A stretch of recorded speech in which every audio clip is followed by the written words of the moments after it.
Aquest tutorial vol recordar com realitzàvem la suma en arbre per descomposició.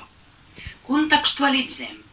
L'Helena aquests dies ha llegit un llibre de 145 pàgines i la Guio n'ha llegit un altre de 118 pàgines.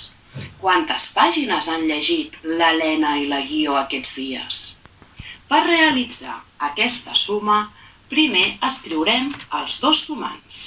Tenim 145 pàgines de l'Helena més 118 pàgines de la Guio. Anem a resoldre aquesta suma.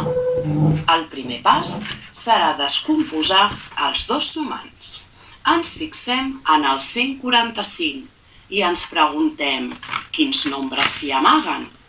Si ens hi fixem bé, veurem que tenim un 100 més un 40 més un 5.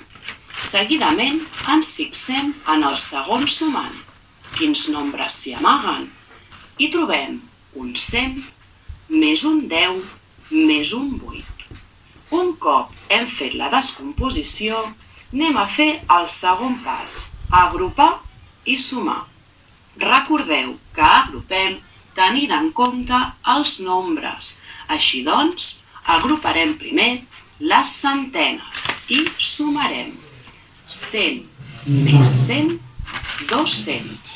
Seguidament, agruparem les desenes, 40 més 10, 50.